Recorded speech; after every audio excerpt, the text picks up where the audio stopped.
Davis is one of the most shocking trades in NBA history to date. Bro, this season was wild, bro. I remember where I was when I got the notification. I remember we all thought he was hacked, bro. And then it got even funnier with him saying, yes, this is real. But I'm not gonna lie, this season was wild as hell. Like, probably top 5 season I've ever seen. And this video, I quickly want to go over all the big moments that we've seen, even the heated ones. No, wait, straight up? Presti's done it again. But first, I gotta talk about the offseason because it was quite interesting. OKC making news already, trading Josh Giddey for Caruso straight up. A 1-to-1 swap that was quite frankly shocking. And I'm not gonna lie, I feel bad for Bulls fans. Oh boy. Well, the Knicks decided to bring back the band together as they go ahead and trade for Brooklyn's Mikal Bridges for a package that's unbelievable for a player of his caliber. A package featuring 4 unprotected first-round picks plus 2 other picks, one of them being a pick swap and a second-round pick.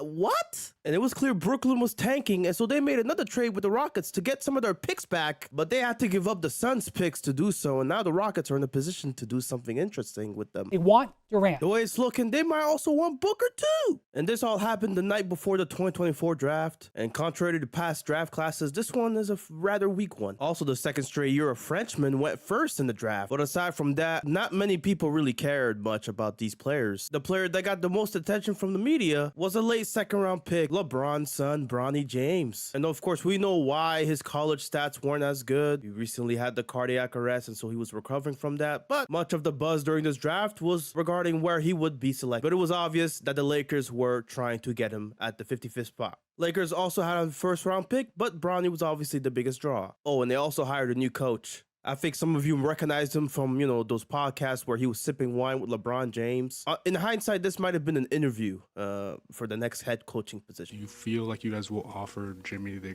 max extension? Pat Riley sweating bullets as an extension offer needs to be put out there. We have not discussed that internally right now. And it seemed like no offer was being placed for Jimmy Butler. And Butler, well, he did not like that. One Miami Heat source, Barry Jackson, who, put it in the best way we could. Barry Jackson from the Miami Herald, he wrote about this. And Butler apparently originally wanted an extension from the Heat, but because they didn't offer him one, he changed his mind. And now he intends to play out the next season and go into free agency the next summer. And he also said the Heat are apparently not shopping Butler, and so no trades will be made, I guess. Warriors are waiving Chris Paul. Well, free agency coming around, and Warriors making tough decisions here. Klay Thompson also might get traded in free agency as well, as he's not happy in his current role. Now, one thing to note is that the Warriors apparently turned down a trade proposal that would have netted the team Levine had they not waived Chris Paul's $30 million expiring contract and, traded him with Wiggins to get Zach LaVine. Warriors probably electing to save more money, not being a second apron as a team. Well, one of the bigger free agency stories, Paul George to the Sixers in a massive deal that would net him more than $50 million by the time he turns 38 years old. Nice. And Klay Thompson, well, he signed with the Mavericks on a 3-year, $50 million deal. And as you see it in the bottom, it's a sign and trade deal that involved a record 6 NBA teams.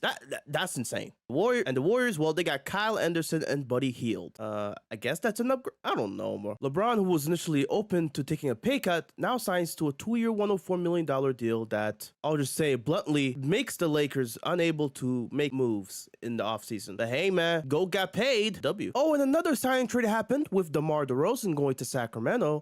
Back home, I guess. He's from California. He's not from Sacramento. Okay, well, he's closer to home this time. Oh, and Chris Paul is now a San Antonio Spur. Am I supposed to say anything else about this? Like, he's a Spur. Like, Wembanyama lobs. W. Now, free agency talk, it is boring, but I do want to highlight Isaiah Hartenstein is now a Thunder. That is a big need. Rebounding. That is a big pickup for the Thunder. But I don't know about this price tag. I might have been an overpay. During the summer, well, there was summer league that happened, but the media landscape was too busy covering LeBron James having bad summer league games. He's the 55th pick, who cares? And there was also the Olympics that happened with, a couple controversies here and there. And yeah, Team USA, the plot line, are they gonna be able to win gold? And they were able to do so. Can't really show the clips because the IOC will copyright this video faster than you could say boo. My boldest NBA take for the season, Kings Western Conference Finals. My boy did not believe a single word that came out of his mouth. I don't know why Sacramento made this move. I really don't. All right, let's get all the offseason stuff out of the way because I'm getting bored, and I'm pretty sure you are too. Woj's retiring, guys. He retired. And it's now Shams Charania who joins the network as the senior NBA insider. Oh, and Derrick Rose also retired. Oh, and shameless plug alert. I also made a video about Derrick Rose that you can check out on my channel anytime you want. All right, back to other news. A big trade that happened leading up to the opener of the season. Well, Cat traded to the Knicks. The package featuring Julius Randle and Dante DiVincenzo. Even Cat couldn't believe it, but this was a move to save money on Minnesota's part. And the Knicks, well, they've made two now big upgrades, Mikal Bridges and Karl-Anthony Towns on the roster. Crazy how the team went from looking like this 2 years ago to now. They've got an elite-looking squad on their hands. Oh, my. I mean, I think everybody know Cat, my brother. So that definitely hurt. But you know, it's a business, so. That's really the toughest part of it all, seeing a good teammate go. It's a business after all. And when the Knicks and Timberwolves met for the preseason game, there was some bad blood apparently between Dante DiVincenzo and some people in the coaching staff for the Knicks.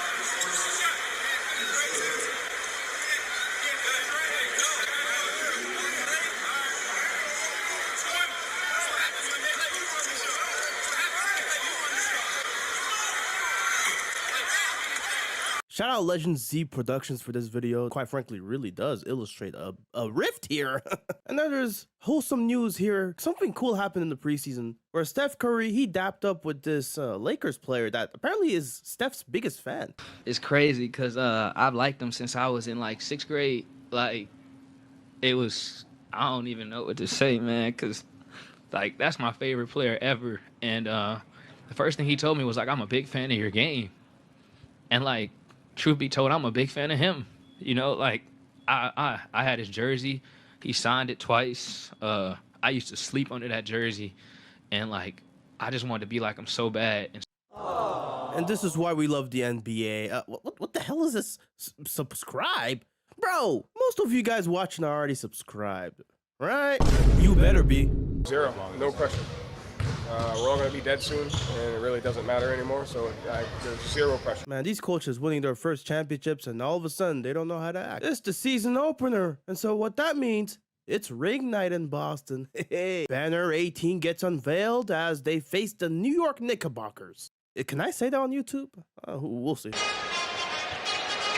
over Sims. It's a 3, and it's 28. Yeah, you heard that. We're at 28 threes in the game. Well, this is their 29th three now here in the fourth. And they were one away from breaking a record here of most three-pointers made in a game. But the record will be tied at 29 with a big win here against the Knicks. Bad news for Olympic gold medalist Joel Embiid. When talking to a reporter from ESPN, he said, if I had to guess, I would probably never play back-to-backs the rest of my career. This seemingly is a part of the Sixers' plan to keep Embiid healthy for the long term, as he was dealing with a knee injury that, you know, sat him out for the preseason despite having played in the Olympics months before that. Oh, and to add insult to further injury, Paul George hyperextends his knee. Oh, no. Well, the one good thing about the Sixers so far, the rookie, Jared McCain, he started off the season just red hot and really looked like he was going to be the rookie of the year if he kept this pace up. And not to mention another late first-round pick, Ryan Dunn from the Phoenix Suns. But enough of that, because the King is back and he's making a statement already in this season. Is that going to happen? Probably not, but he wants to for 3. Yes! LeBron taking over in this fourth quarter, scoring 16 points in a 3-minute stretch. And let's say JJ Redick, he was getting some early Coach of the Year shouts as the Lakers would start the season 3-0, but up against the same Suns team days later, and they would pick up their first loss of the season. And I'm not gonna lie, during that post game, you could tell JJ Redick was incensed. He was pissed. And I bet his mood was even worse after seeing this game. Oh boy. Mike Tyson steps back, and Bronny James has his first points in the NBA. Didn't really highlight it, but yeah, the father-son duo, they're playing, and Bronny scoring his first points in the NBA, and how poetic is it that it's in Cleveland as well? The more I say it, the less I like it. Raptors retired Vince Carter's jersey. It was an epic moment, and it gave way to the best meme of the year by far. Oh my goodness. But that was quickly overshadowed by Drake's petty beef with DeMar DeRozan. Drake just could not stop making the night about himself. What's that report of Drake? This might be the last one, boys, I'll tell you that. I don't think people understand that's our first retired number, right? And it's so that's a legit incredible banner, too. That banner. It's beautiful. It's absolutely spectacular, right? Yeah, unfortunately, we're playing this goof tonight, but it is what it is. You know? By the way, put the camera on Jessie Reyes. She looks 20 million out of 10 tonight. Let's get a camera shot of her. Forget. This dude is 38 years old saying this, by the way. Like, what? Jesse, we have a... Oh, yeah. Let's get a shot of her. Look at that. Wowzers. Wowzers. An absolute national treasure right there. An NBA game going on, and Drake just cannot stop thinking about the Huzz. Get a national treasure. Yes, if you ever put a DeRozan banner up, I'll go up there and pull it down myself. That's the answer to your question. Is that what you're going to ask? No. Quite the game indeed. Oh, boy. And then 5 days later, they beat us. That'll do it. DeMar DeRozan with a big fourth quarter. Yeah, they not like us. The day not like us is you, Vivek. What are you? What? Why is he wearing that? Well, now let's talk about the Warriors a little bit, because they're getting hot, man. They're winning here 10 of their first 12 games, and look at these years where they've done this. In previous years, they've at least made it to the finals.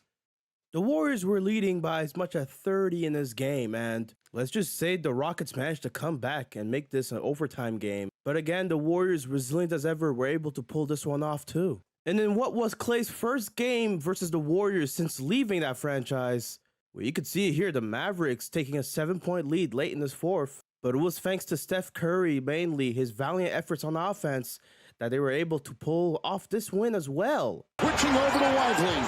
We might see a night-night. A screen by Green. The switch to Lively. 3, Curry. Oh! And what a flurry this was from Curry, saying night-night to the Mavs fans, as this would be the Warriors winning yet another game. And yeah, it hurts to be on the other side of one of his flurries.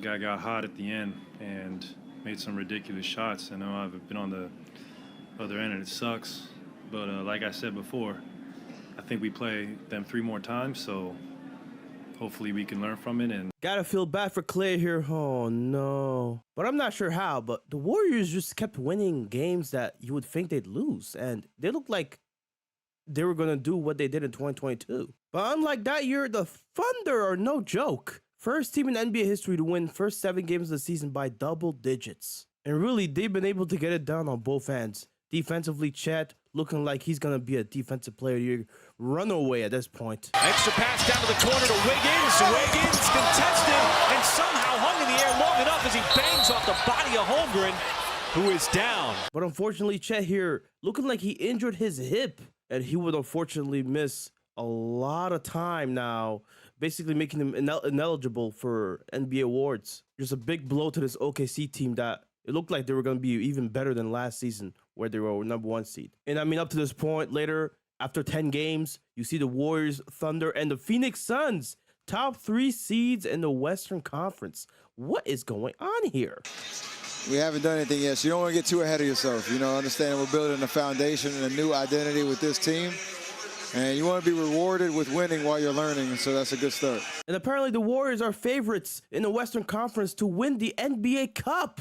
Wow. Again, a lot of buzz after they beat teams like the Thunder, the Celtics, and the Mavericks. Falling below 500 for the first. Sucks. It sucks, but here we are. Well, things quickly went downhill, and we'll get into those later. Oh, and speaking of falling downhill, the Kevin Durant here appearing to have injured his calf against the Mavs late in this one. And this will be a big blow to a team that looked like they were making inroads early in the season. And boy, even Ja Morant during the season went down with a big injury. It's tough, man. It's a tough start to the season for some of these teams. And now we're looking more at teams that had a good start but went downhill. Look at the Lakers. 3 of their last 4 games. Oh, boy. But the Bucks, they started the season off reeling. I mean, they looked terrible to start. And the media, they were going crazy, saying Giannis weakened the team, apparently. Yep, they allowed another bozo to be on first take. No surprise. But it is true that their defense has been substantially worse since Damian Lillard got traded to the Milwaukee Bucks. And in this game against Boston, things got intense, so to speak, where Giannis here trying to dap up Jaylen Brown. Nope, a dad joke ensues. Shook your hand and pulled it back. Are you laughing at that? Do you think it's funny, or does that kind of piss you off? Giannis is a child. I'm just focused on helping my team get a win. Second half. He took offense to it. Why do you say that? He would. Here. He was asked about it after the game, and he said, Giannis is a child. I'm just focused on helping my team get a win, and that's what we did tonight. He later said he had a really good game and stuff like that, but that was his response to the question. Well, he said I was a child? Giannis is a child. I'm just focused on helping my team get a win, and that's what we did. Yeah, somebody tell Giannis that It's not cool to make dad jokes with actual adults. Perhaps one of the worst things I've had to bear witness as a fan happened right here. Tatum's got to go in a hurry.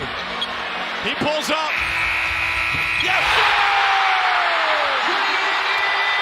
It was those damn magnets again, bro. Those damn magnets had to be on. I don't know why. But hey, on the bright side, we beat the Wolves at home. I mean, the Wolves are struggling too. I mean, what the hell is going on, man? That trade is not aging well for the Wolves. 20 consecutive losses in Toronto. Oh, wait, what? We might have one of the best home courts of all time. Wow. And Julius, he's putting up the numbers, but they're not resulting in much wins. Here he is, Garland, for the jugular. Yes! Wow. And believe it or not, this Cavs team is 15-0 to start the season. And look at this, 7-0 on the road. No East team has ever won their first 8 road games in the season. Wow. And look at this, they're tied second best start to a season winning-wise of all time. First 15 games undefeated. The only team to have won more games without losing a game to start the season is the 2016 Warriors. Look at all these teams. They went to the finals. The Cavs, are they finals bound too? Oh, and Evan Mobley also having a sensational season for them so far. But in this one, they would face the Boston Celtics, who are also pretty good. But it's this Cavs team that is taking the headlines. Best offense in the league by far. And you can see it here, this one was really close. But the Celtics would prevail and beat the Cavs, earning them their first defeat of the season. And again, what the Celtics team is doing this season cannot go unnoticed. They're also pretty good on offense, especially from deep. Oh my goodness. And they quite frankly just punked this Cavs team. I mean, it looked really good for them. And let's filter through some historic moments in November. LeBron with 4 straight triple-doubles, most consecutive games with a triple-double in Lakers history. Tied with Russ and Magic Johnson, by the way. LeBron also getting some much-needed help from the rookie Dalton Connect. This is really interesting. Recently, he had a career-high 37-point game on 9 threes made. I'm sure LeBron, he's really thrilled about this. Oh, boy. I mean, just look at this. Rookie of the Year candidate already. And in this game, De'Aaron Fox went crazy. Despite losing the game, he goes for a career-high 60 points. First 60 ball that the Kings have ever seen. And what I find even funnier is over the last 8 games, teams are 3-5 when a player scores 60 or more points for their team. Since 23, 24. This is insane to me. I don't know how it's possible, but Paul George hyperextended the same knee that he did in the preseason 2 months later. And now let's talk about a standout performance that we've seen from LaMelo Ball with 50 points, 10 assists here in the game versus the Milwaukee Bucks, where I'm not gonna lie, he was pulling that shit from anywhere on the court. And I won't lie, he looked like he was one of the best guards in the entire Eastern Conference during this stretch in November. LaMelo has Patazzi on him. What was that? This guy just plays loose on the court, and when he does stuff like this, it's beautiful to watch, man. And now let's talk about how the Milwaukee Bucks turned around their season in November, December after going 2-8 in the first 10 games. And well, the easiest thing to say is Giannis was being Giannis for a lot of these games, putting up stat lines that are quite frankly Giannis-like, and just carrying the load, especially when Dame wouldn't play. But even in the game where Giannis didn't play, it was Dame carrying the load. And there was just life in this Bucks team again. It looked like they're now undefeated 3-0 in the in-season tournament, which is now called the NBA Cup. And yeah, man, Doc Rivers winning games with the Bucks, now 6 straight wins. But it wasn't just the Bucks, the Rockets. I mean, they didn't have to turn around anything. They were actually guns blazing. They're now one of the best teams in the Western Conference all of a sudden. And they were also making noise in the NBA Cup as well. There's only a few select teams that would make it to the quarterfinals, and some of these teams put up some games, and some really good games at that. What do you think? Is they trade ticket? Go to Vegas, baby. Roll it, bones. Trae Young once again making the Knicks fans cry as he would make it to the semifinals here after beating the Knicks, and now they're going to Vegas. With Daniels on him. Turnaround jumper. Good. Giannis. That was pretty. And in Vegas, it was the Milwaukee Bucks who looked like the much better team here. And look at this. A Giannis block right there. Giannis making big plays in this fourth quarter to win them this game. Hit a field goal in more than 3 minutes, Van Vliet. Their veteran into the corner. Green, and they got a piece with Green. Draymond getting the fingertip on it. It looked like the Warriors were going to beat the Rockets in the quarterfinals. Oh no! Rockets need points. Van Vliet from the corner. He buries it. Don't help off the shooters. Warriors are out of fouls. Şengün, beautiful hesitation. Curry here missing the step back. That would have made it a 4-point game. And Houston gets the ball and... Wait, they call a foul? What a sequence of events. As Steve Kerr is in disbelief. And it's just an unfortunate way for this game to end. But it's Jalen Green now, basically putting the icing on the cake here. Back to Podziemski, they got a piece, and it is over. And what a big win. Now, I will say a big win for the Curry brand is signing Quincy Olivari to a shoe endorsement deal. Wow. But unfortunately for the Rockets, it was OKC that were going to win in Vegas. And so it was now the Bucks versus the Thunder in the NBA Cup Finals. And let's just say, with Chet injured, the Bucks found an opening. Caruso gets past Antetokounmpo, sidestep blocked by Antetokounmpo. Fires a pass to Trent, up top to Lillard, sidestep, dribble, three-pointer, puts it in.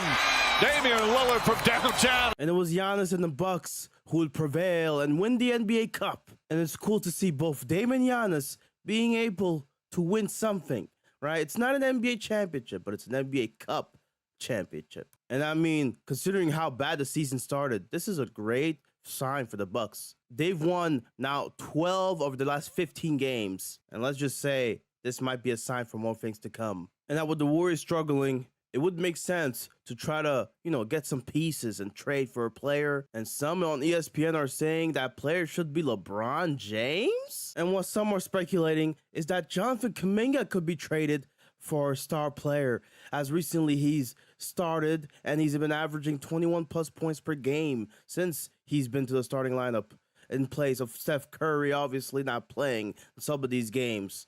Oh boy, it's getting interesting. The Warriors have dreamed of pairing LeBron with Steph Curry and Draymond Green since last year. They've made an inquiry and it got shut down last February. But now that LeBron James has played with Curry and coached by Steve Kerr in that Olympics run, hey, maybe there's some chance that they team up now. Oh, and Klay Thompson back in Chase Center playing against Steph Curry and the Warriors. And let's just say this was Dallas's game to win. Klay had 29, Luka had 45. 48 combined made 3-pointers, which is most in the game in NBA history. And now the topic of discussion seems to be, oh man, these are way too many threes. Like, the game really is changing for the worse now. The NBA is out of balance. You're in a better spot when there's more of a balance, where the three-point shot is part of the game, not the entire game. This was a conversation that was being had. Are there too many three-pointers being attempted in the NBA now? And should Adam Silver step in and regulate this somehow? I mean, of course not. He shouldn't do any of that, but you wouldn't believe the amount of people that were saying, yeah, something needs to be done about this. You've been calling for the Warriors to maximize Steph Curry's window. Now. Is Golden State just one player away, though, from doing that? Yeah. Okay. Yeah. The player plays right across the street around the corner right here. LeBron James. Well, the one player the Warriors would be getting is, drum roll please, Dennis Schroeder. I'm sorry. Okay. I can't. This is just sad. I'm not going to lie. Yes, the Warriors made a trade for Dennis Schroeder. D'Anthony Melton, who I think tore his ACL, so he was out for the season. It was basically a trade that needed to be made to, get a backup point guard to Steph. So I suppose LeBron James won't be going to Chase Center anytime as a Warrior. I'm told that Jimmy Butler's agent has indicated in league circles that he would be open to the Dallas Mavericks, Houston Rockets, two of the Texas teams, and the Golden State Warriors in a potential trade, as the Heat are listening to offers. But another team that Butler's agent Bernie Lee has indicated recently that Butler is open to, the Phoenix Suns. Ooh. Sources told me. And around this time, the buzz around Butler's name, it was heating up. The noise around him. Where was he going to get traded to? And let's just say Jimmy Butler's agent was not too happy with Chams putting this out there. Apparently, he claims this is fake news. This is not real. And he quote tweeted this tweet twice with a lot of yapping. I'm not going to lie. He was just yapping and yapping. And he was basically saying, oh, Shams, your chain is fake, bro. And Shams, he doubled down. What can you tell us? So 2 weeks ago, I reported that the Heat are open to listening to trade offers for Jimmy Butler. Okay. Now there's some line drawn in this sand. There's been an escalation in this situation. Okay. Sources tell me Butler prefers a trade out of Miami ahead of the NBA trade deadline, February 6th. The Suns, Warriors are atop his preferred win-now destination. While he's made it known. Okay, Shams, talk your shit, buddy. And this was around Christmas time where this was being reported, with Jimmy Butler's name now being in the headlines, despite Jimmy Butler not having a Christmas game scheduled. So, whilst all those rumors were spiraling around, well, there seemed to be a Mickey Mouse Christmas game being played. No joke, by the way. This really happened. This actually was a thing. Passing side, Goofy the jam. Oh, man, that's great passing and great awareness by Goofy. This is a big sub because he's never played with these Knicks before. So he knew exactly what OG Anunoby was trying to do. Donald. And I'm not gonna lie, the game itself was actually pretty hype. The Knicks and the Spurs were going at it. Bridges, veering, fading. 41 for Mikal Bridges. How is this possible? Here's Paul. Spurs need something. Paul gives it to him. Pass deflected, and Anunoby lets it fly. Hits the rim, and another on board. Hart has it. Off to Brunson, and that's the ball game. And what a start to the Christmas games. Wemby with 42 points. Mikal with 41 points. This game was amazing. And the second Christmas game also came to the wire. Oh boy, we look at that. 3! Drives it left, elevates, got it to fall. And it will be Minnesota who prevails over the Mavericks. And if you look at the East standings, Philly is nowhere to be seen here. Yeah, Philly was actually doing terribly with Embiid and Paul George missing a lot of their games. And Boston, you see them number 2. Well, they will face each other on Christmas night. And Philly, they were actually having a good game here. Close the deal here. Caleb Martin closing the deal on his own. And Philly would prevail over the Celtics, despite the Celtics almost coming back in this one. Oh, man. Wiggins drives, goes right at Reeves. Layup blocked by James. Green gets it. Schroeder at 3. It's good. Schroeder hounding Reeves. Bro, you would think this was a playoff game with how the crowd's going crazy. This is a Christmas game, bro. And Steph Curry's one of those players that even if you do it perfectly and right, he could still knock it down. Curry gets it back in the corner, heaves up a 3. Oh, he put it in! Steph Curry knocks it down! Bro, the shot making in this game is unbelievable. And with more Laker free throws, it would be a 3-point game, enough for Curry to make it rain. Looking. Curry gets free. Curry puts up a 3. Bang!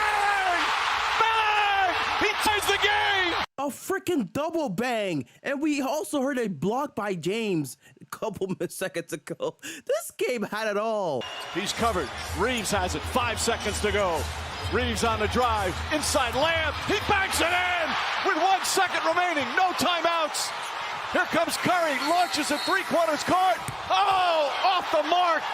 And the Lakers win a thriller. By far the best Christmas game of the night, and by far one of the best Christmas nights I've ever seen. And I know Anthony Davis in this game, he ended up getting hurt. He ended up going to the locker room not to return. But boy, this game was still a banger nonetheless. And yes, I also know the last game played was meh, but the 4 first games were really, really good. Boom, ba, bim, boom, bam, bam, bam. Trade alert, trade alert. D'Angelo Russell traded from the Lakers to back to the Brooklyn Nets where he belongs. And apparently the Lakers traded for Dorian Finney-Smith and Shake Milton. Interesting. The Lakers were looking for a defensive wing, a teammate of Luka's at one point. This is going to be an interesting pairing here. And so around this point, January, not much was going on, but one thing that was coming up was a match between the 2 best teams in their respective conferences, the OKC Thunder and the Cleveland Cavaliers. The day prior to them playing, this was their records, respectively. Yes, 1 game away from each other, and it was one of those games that people were hyping up. But apparently fans on Twitter had to pressure the NBA to put these games on national TV because apparently OKC Cavs was now national TV. Let's see. One game on January 8th that was on national TV was, let's see here, the Knicks and Raptors. What in the world? Game 2 that was on national TV. Suns, Wizards? Are we serious? The Wizards? So yeah, the NBA missed the mark here, but fortunately for them, they recovered and they got those two teams playing on national TV now. And boy, did this game live up to the hype that it was receiving now. And it was the Cavs that came up big and ended up beating the #1 seed OKC Thunder. And right here with Darius Garland, clutch layup here. Woo! Oh, and it was Giannis versus Wemby part 2. And even though that game didn't live up to... Is he trolling the referee?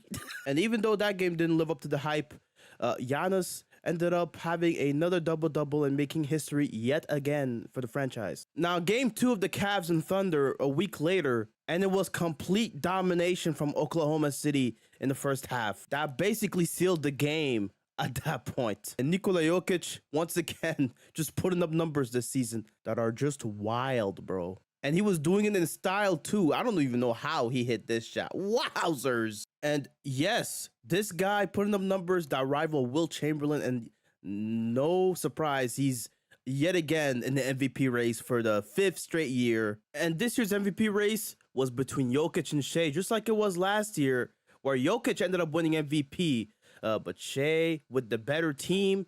It seems like he's getting the edge now as, you know, voter fatigue sets in for Jokic as well. But it's hard for me and a lot of other people to think, oh, Jokic, he's not winning MVP this year. Bro, he's putting up MVP-like numbers. If it was any other year, this guy would probably be the MVP. And look at that, a Swiper Cam tweet talking about the Wizards announcers calling Jokic a 4-time MVP. Now, I won't lie to you, he did score 56 points in this game, but the Wizards were up in this one. And it just shows how bad this Nuggets team is, besides Jokic and Westbrook. This team, when Jamal Murray's not playing, they're bad. And quite frankly, the Wizards were able to beat the Nuggets in this one. The worst team in the Eastern Conference was able to beat the Nuggets. And, you know, it puts a stain on Jokic's MVP run this season. Because as Jokic was losing to the Wizards, Shea was winning against the Celtics. This was for sure an MVP game that put Shea above Jokic right here. A 15-game winning streak, longest in franchise history. This team without Chet is still blazing the league. Well, Coach was in here saying he wants to get you more on the point and get you more activated. So is that something that you're amenable to? And is that something that might be necessary to get you back closer to the top of your game and your form? That ain't gonna fix it. And apparently, Jimmy Butler was losing his joy for the game of basketball. What will fix it? What do you want to see happen to fix it? What do I want to see happen?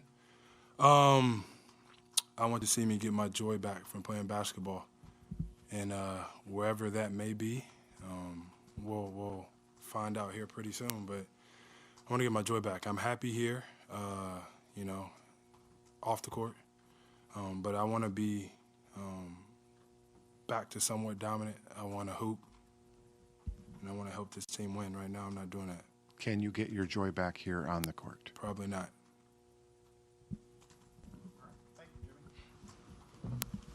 That's a major yikes here, boys. Oh, no. That was crazy. He did something he has never done in his career tonight. What's that? Went 8 for 8. That's the most he's ever made without a miss in his career. Sixers getting dismantled by Curry himself, missing no threes for the first time, making more than 7 threes. Wow, this is crazy, without a miss. And as Ernie outlined, this was the most threes he's made without a miss in his career, passing the mark that he had set in 2010, both in 2024 as well, against the Lakers and the Nuggets. And Pat Riley, well, he decided to suspend Jimmy Butler 7 games for conduct detrimental to team. Now, after denying wanting to trade Butler or being open to trading for Butler, the Heat finally listening to offers and publicly open now to trading Jimmy Butler. And because of Jimmy's antics, he got a suspension. And this whole rodeo won't end until Jimmy Butler gets dealt, unfortunately. And boy, are you seeing this? The Pistons up against the Knicks. The Knicks trying to come back here, but it would be the Pistons who would prevail here. And this Pistons team looking much better with the additions of Tobias Harris and Malik Beasley. It's quite interesting. They're now a play-in team compared to last year where they had the worst record in the NBA. And they've been able to do it with their stifling defense. Not just that, but Cade Cunningham having an all-star season. And finally, the Cade haters, they can finally eat it as all that nonsense they were talking about. Oh, the Pistons suck because of Cade. Well, look at them now, baby. And I won't lie to you, the Celtics looking a bit shaky. Not sure if they'll repeat as champions. As you can see here, Scotty with the turnaround fadeaway. The Raptors beating the Celtics in 2025? Yes, the Celtics from deep. The Celtics, Brown and Tatum were awful in this one. And the team as a whole has not been really good from the three-point line. It's just really bad. Now ahead to Jalen. He'll attack, he'll throw, and Amen Thompson will dunk.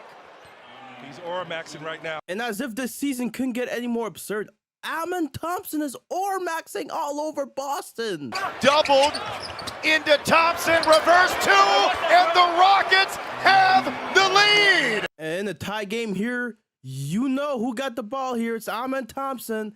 And let's see here, for the win. 4.3 to go. Thompson on Brown, into the lane, got the shot. Oh! Are you kidding me? Richard! Oh, the Rockets win the game! And that's how you win a game right there, boy. In other news, the Brooklyn Nets try to copy the Raptors and retire a Vince Carter jersey. Embarrassing. It's just not hitting the same, bro. I'm sorry. It's just not, bro. Cool banner, though. And now both the East and Western All-Star starters have been revealed, and, you know, no complaints. I won't lie. I don't got complaints here. Now, I will say the reserves. Where's LaMelo? No, Tyler Hero. What is he doing there? And for the West, yeah, it's weird seeing James Harden on here. Wemby's here, thank goodness. Jaren Jackson Jr., J-Dub. Oh, wow. And you got to give it to James Harden, man.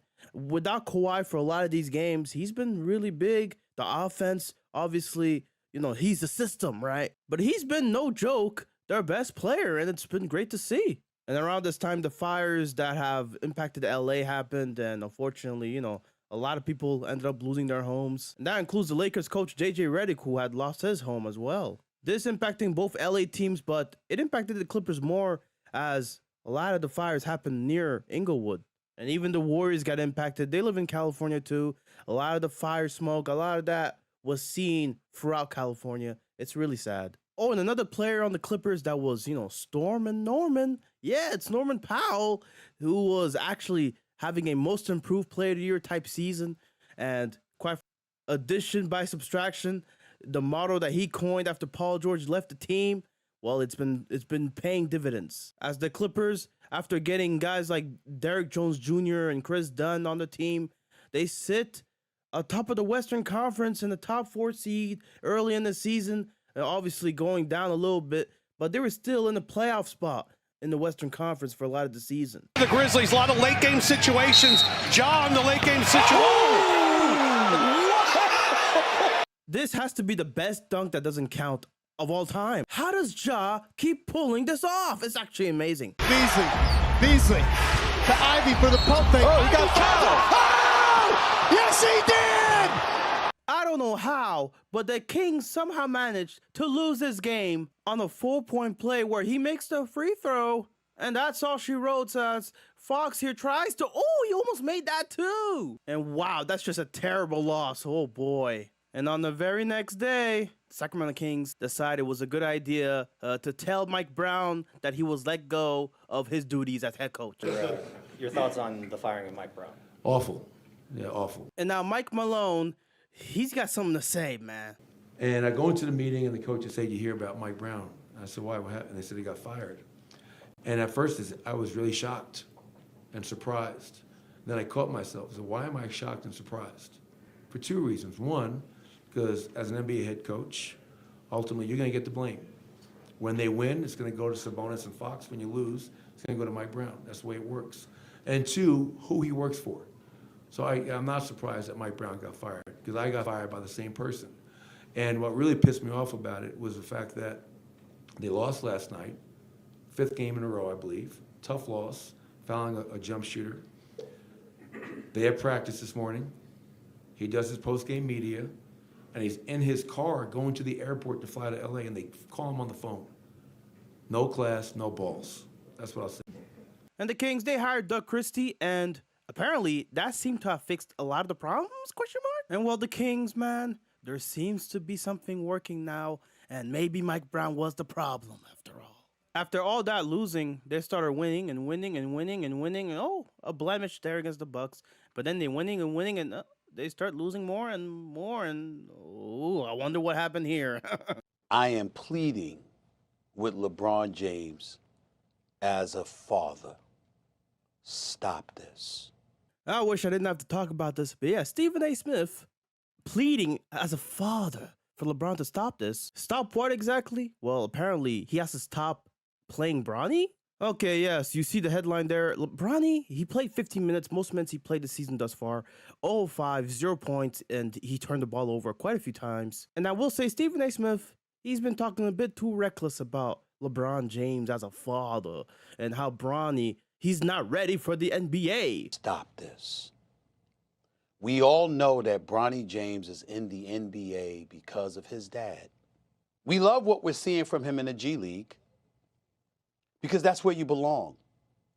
And it feels like he's just unfairly picking on Bronny because he's LeBron's son. Like, it's just weird. And you might think, oh, I'm dragging it. But he even goes on his podcast mere moments later talking about the same story and going in on LeBron even further. People close to LeBron James talking to me about questioning him as a father. Come on, y'all. I mean, it's got to a point where this LeBron sensitivity is just beyond the pale. And to me, it's clear Stephen A. Smith is just trying to attack LeBron by any means by using Bronny's name to do it. It's just, bro, it's disgusting.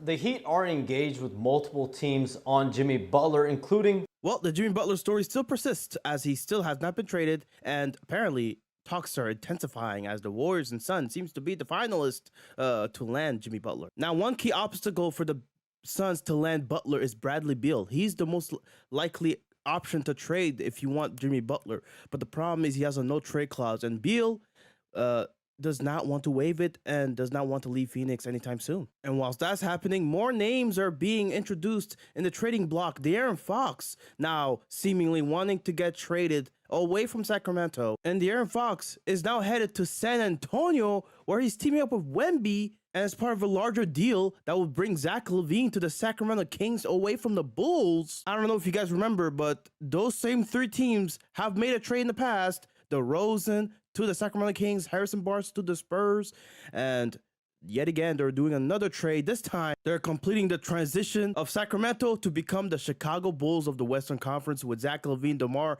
teamed up yet again, and the Spurs getting De'Aaron Fox for cheap. Okay, very much dump salary, and they got a bunch of other teams' picks in the trade. They didn't even have to give up their own picks, the San Antonio Spurs, to get this trade done. Crazy. LeBron James made some comments. He said that there's not much room for error with this team, given the way this roster is constructed. What more can be done with this roster? Are you satisfied with the roster? Do you feel like you guys need some more here? I think we need another big. I feel like I've always been at my best when I've been the 4. And this is as close as AD has been to being vocal about wanting a big next to him, playing the 4 like he did during that championship run in 2020. It worked then. Why can't it work now? Davis says. And he has reasons to think they can repeat this. And this was around January, late January, where AD said this. And, you know, he wasn't playing during these games because he had an adductor strain. So he was still sidelined with an injury. Team three-pointers. James down the lane and down the hatch there. And the Lakers winning big against the New York Knickerbockers. Wow. Looking like a better team even with AD sidelined. They just need an extra help to get this team over the hump. And while that's happening, we go to the Nuggets game where... Wait, what? Bro, what is going on here, bro? Wait, whoa. Wait, hold on! Man, let me open this phone here, bro. Oh. No way. No way this is real, bro. Bro, a trade was made that I'm not even sure if it's real. Did Shams get hacked? Wait a minute. He said, yes, this is real. Sources tell ESPN. Full trade. Wait, I can't even see the full trade. Let me try to see something here, bro. The full trade, Lakers, Mavericks, Jazz. What? What is happening? How did Luka get traded to the Lakers? How, right? Yeah, I think so.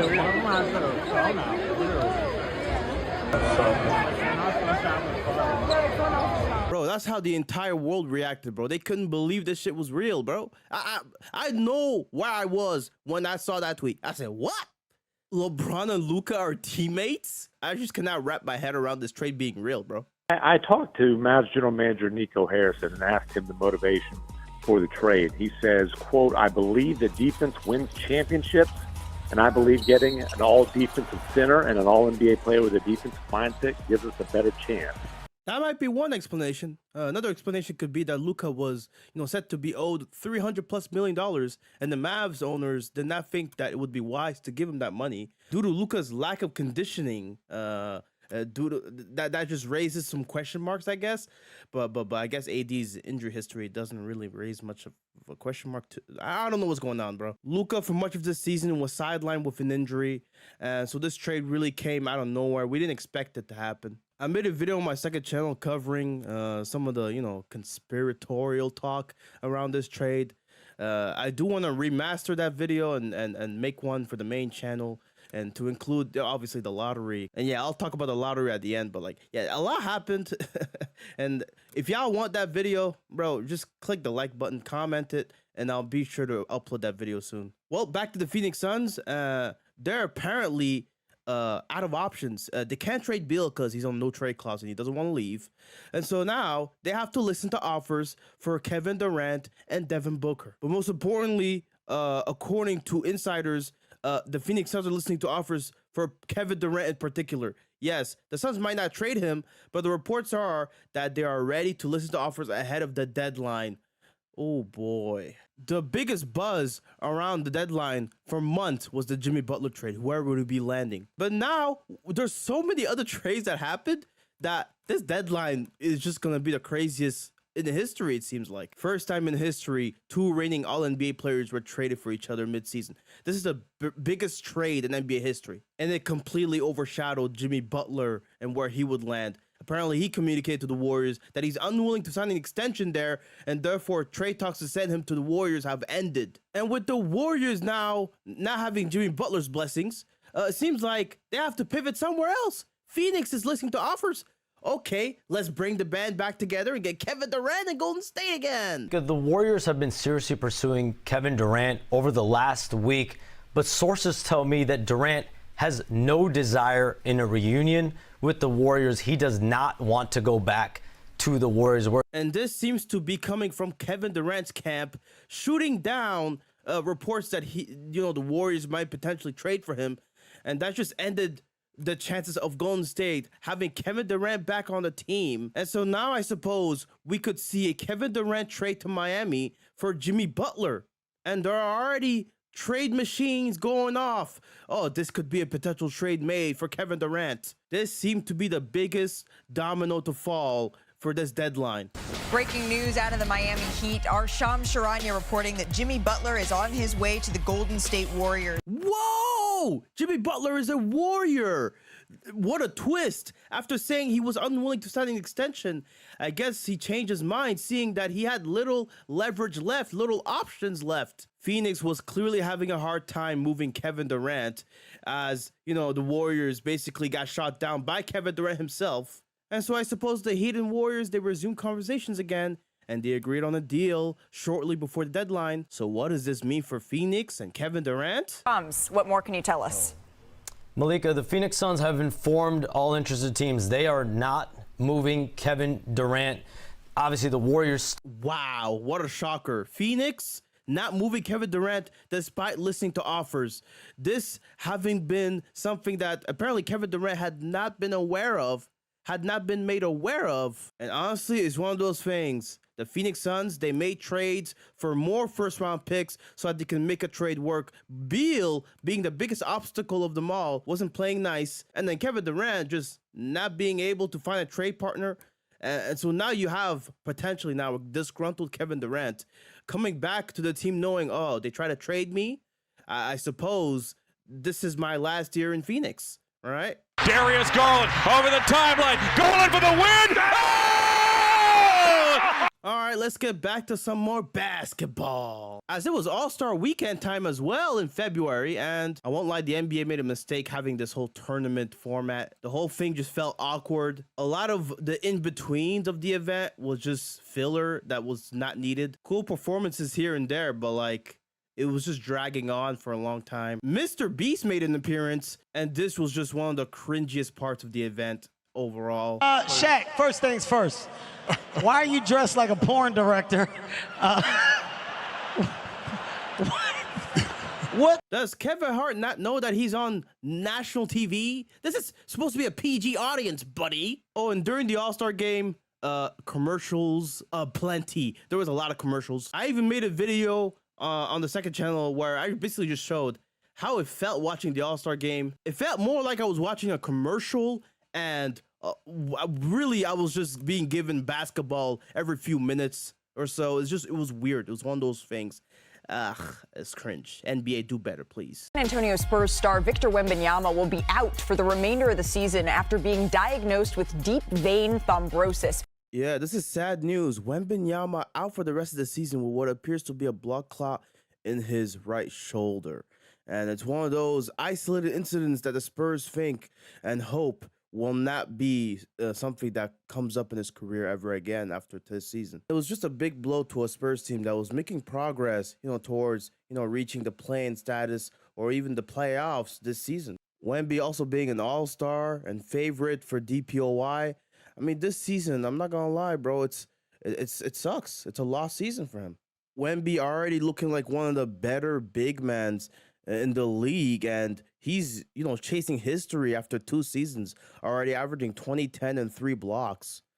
And we see in this last season in the NBA where Osar Thompson was out for a good chunk of time with a blood clot as well. Around this time, Bobby Portis also got suspended 25 games for violating the league's anti-drug policy. Apparently, his agent says it was an unintentional mistake. They took a pain medication called Tramadol, thinking it was a pain medication called Toradol. And with the Bucks having the toughest remaining schedule in the Eastern Conference, without Bobby Portis for 25 games, that's going to be a big blow to them. Oh, and I forgot to mention this. Anthony Davis, the newly acquired Maverick in February, well, he also got hurt yet again with the left adductor strain that he was dealing with in LA. Had a sensational debut against the Houston Rockets, where to look at that stat line, insane. But then he had to leave with that injury late in the game. That was LeBron James coming up to me, unexpectedly, I might add. Oh boy, not this nonsense again. LeBron coming up to Stephen A. Smith during a Lakers game, and now Stephen A., saying his side of the story. Clearly LeBron was angry about what he was saying about his son Bronny, right? I thought long and hard about this over the last few hours because I had no intentions, Molly, of talking about this at all. I'm so sure Stephen A. Smith didn't want to talk about this story here. Oh, come on. Stop lying, bro. But then I wake up and everybody from the ESPN and my agent and everybody else were sending me that this thing had gone viral. And so ultimately it was unavoidable, and that is why I have to discuss it now. That wasn't a basketball player confronting me. That was a parent. It became clear to me that Stephen A. Smith, all that energy that he was throwing at LeBron James when criticizing Bronny, he couldn't dish it back at LeBron when LeBron confronted him to his face. And now Stephen A. Smith is going to try to play victim here. It's funny. For the record, his agent and friend, Rich Paul, has my number. Maverick Carter, who works under him, has my number. LeBron James knows how to get in contact with me if he wanted to. He never called, because had he called and wanted to talk to me, I would have accepted that call. Had he wanted to see me, I would have flown out and I would have seen him and I would have had a conversation man to man. But that is not what he elected to do. Instead, he elected to confront me while I was sitting courtside, and he walked right up to me and he said what he had to say. And apparently he feels like I was slighting his son. Now let me tell you what I feel. What I would have said. If we were in a different environment, because I was not going to engage in a confrontation at that particular moment. What? Where's all that energy? Where's all that energy from weeks ago? Oh, come on. This dude is so full of it. He did a whole press tour about this too. Went to his podcast, went to he went to Fox News, bro. That shit was crazy. I know Stephen A. Smith, he wants to run for politics now. He's a politician. And then now it's like, oh, I'm supposed to care about this story because Stephen A. Smith was... No, I don't care. Which leads, obviously, to you and Stephen A.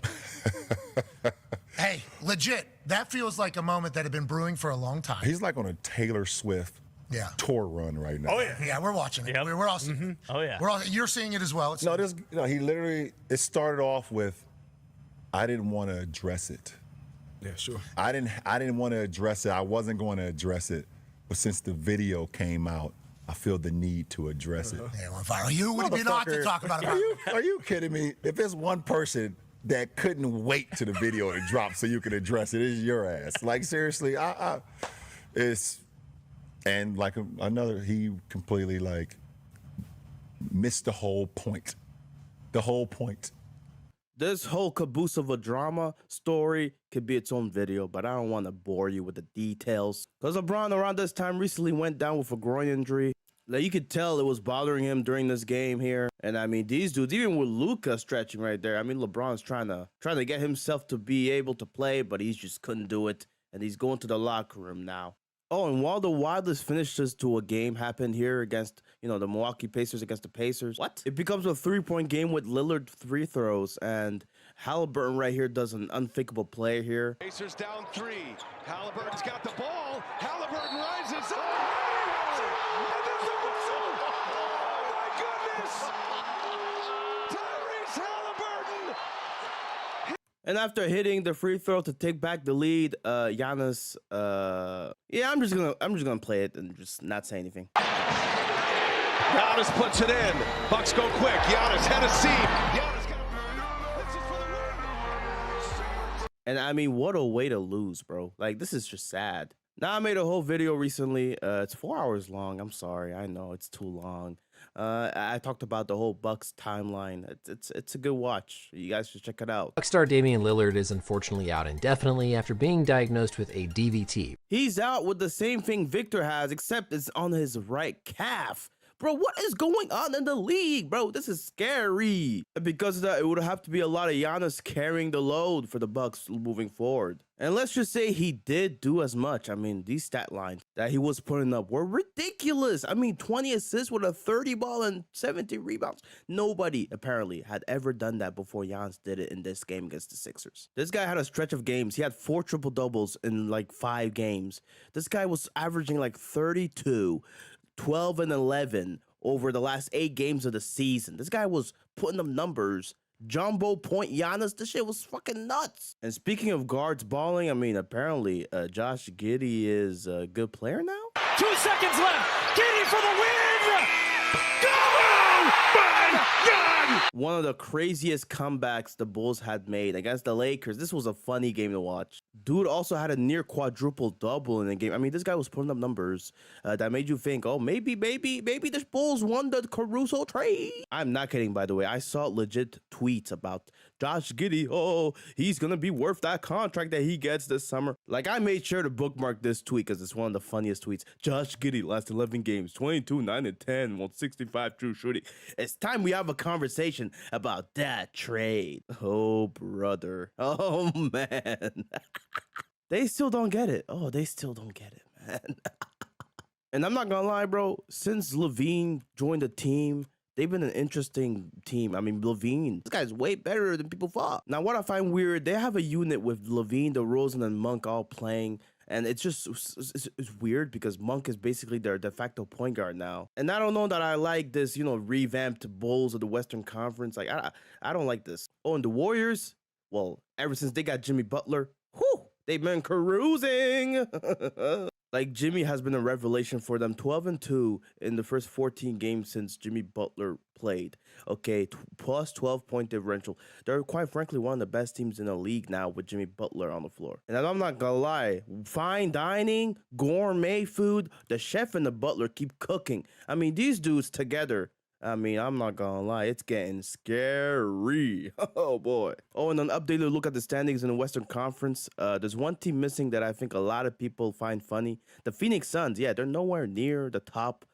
Not even in the bottom of the plane either. What's a team like Oklahoma City keeps showcasing why they're the best team in the Western Conference. And after beating Boston, they might be one of the best teams in the league.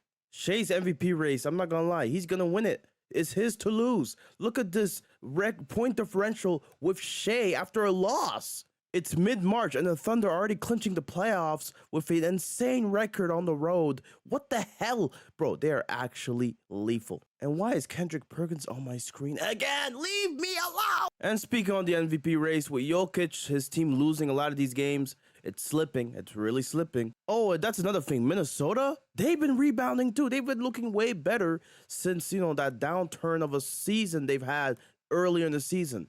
And Julius Randle being a key factor in those wins, too. Knicks break. Hart gets it right back to Bridges. Bridges puts up a three. Bang! Bang! Mikal Bridges wins it at the buzzer. Mikal Bridges with a double bang in 2025, bro. Things that I didn't expect to see. Now, this season, the Knicks have been a pretty good team, and Jalen Brunson has been everything and more than you could ask for as a Knicks captain. But they just cannot beat the upper echelons of the league for some reason. They just can't beat Cleveland. They can't beat Boston. They can't beat OKC. I mean, just look at the shellacking here. They got beat by 36 points, and they scored 106 points to boot. Process on similar to what we saw with Brooklyn just the other night. A lot of these guys are auditioning to be a part of this. Oh my goodness! Edwards just ended this dude's career. Is that Aden Bona, the rookie? Oh, he just got slammed on.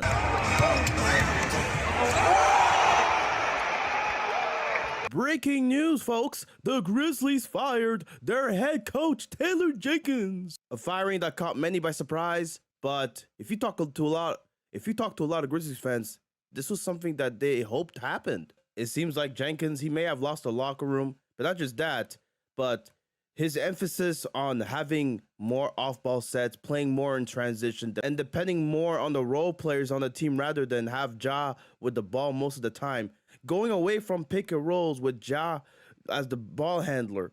I mean, I feel like a lot of people saw the writing on the wall when, despite having a top 5 offense, it just didn't seem like the locker room was really buying into this. Memphis, who at one point were number 3 and number 2 in the Western Conference, they were sliding down the Western Conference standings now. And I think that's a big reason why the firing happened too, because the results weren't resulting towards the end of the season. Big score in the league. Got Kyrie. One of the more unfortunate injuries that we've seen this season, Kyrie Irving tearing his ACL in this play right here. And wow, he's able to shoot free throws despite having torn his ACL. It's just quite frankly crazy. And now the Mavs are in an even worse situation with both AD and Kyrie hurt, and now they're in the playing spot. And in early April, this game was played between the Timberwolves and the Nuggets, and it was cinema. Pure cinema, with Jokic being as generational as you could ever be with 61 points, 10 rebounds, and get this, and 10 assists. And this game went to double overtime, by the way. And I think what's even funnier was how this game ended. Holy. Is there, and he threw it away. It's a turnover. 2-on-1. Brown, Westbrook, no. Edwards looks at the clock, drives, feeds, forwards. They got a foul. They got a foul on the three-point shot. Somehow Westbrook missed the layup that would have clinched the game and fouled the three-point shooter that is now going to take back the lead of this game and win the game with free throws. Anthony Edwards out here celebrating. He misses the last free throw, but it doesn't matter. All Jokic can do is just pat the ball as there's not enough time in the shot clock and the game's over. And what a way to waste a 60-point triple-double. Holy. The Denver Nuggets firing Michael Malone and GM Calvin Booth. Yes, you heard that right. The coach that won them the NBA championship in 2023 and the GM that built a lot of the roster to win that championship. Yeah, they fired both within the last week of the regular season. It's actually quite unprecedented. Somebody that is disqualified, inexperienced, and getting fired this late to where who's going to be the coach now? They're in the playoff hunt. They could win. But now they don't have their coach to do it. And as we see here, 2 of the 5 longest tenured coaches getting fired within a week of each other. This is weird, bro. And somebody think, what was Mike Malone supposed to do with a team that, quite frankly, besides Jokic, a lot of these players just aren't panning out as good as they should be. And some are saying the problem isn't even that, is that the players that you have surrounding Jokic just aren't good enough to begin with. Like, it's very hard to convince yourself that a ceiling of a championship could be reached with Nuggets core that includes a lot of aging and injured guys. And quite frankly, a lot of the young guys just aren't there. And boy, now it's playoff time, folks. A lot of the matchups are already decided. And this is the part of the video where we explore these playoff matchups. But first, let's laugh at the Phoenix Suns real quick. They're not in the play-in. They're out. Look at them. They're so trash. And we all know Kevin Durant getting traded. And whew, I can't wait for that day to come. All right, let's actually talk about those play-in teams and those games that happen in the play-in tournament. Oh, who am I kidding? Who cares about the play-in? Right here, Trae Young gets pissed because he's losing by 20, gets ejected. Grizzlies, in what is a close game here against the Warriors, end up ultimately losing to the Warriors. No surprises here. The Grizzlies would play against the Dallas Mavericks for the 8th spot as the Mavericks blew out the Kings. There's really nothing much to say here. Anthony Davis back in the game here, despite being injured still. You could clearly tell that AD wasn't 100%, and the Memphis Grizzlies would blow out the Mavericks to get the 8th spot in the West. And it's like, of course, the 8th seed is going to beat out the freaking 9th or 10th seed. Like, why is the play even a thing? Like, have we ever seen a 10th spot even make the playoffs in the first place? And they're going to the playoffs. This is a historic win. This is the first time a 10 seed will be advancing out of the play-in to make it into the playoffs. Bro, what the hell? Bro, the Cavs are going to play a 10th seed? Bro, this is insane. And yes, folks, it is indeed playoff time. Who is that breathing in my ear? Oh my gosh. From Boston, it's a chance to win and advance. All right, guys, I'm sorry, but I got to end the video there. The playoff video, it's almost done. If you guys want to check that out, it will be in the end screen when the video comes out. Go and watch it. It's a good one. I hope you enjoy it. Bye-bye.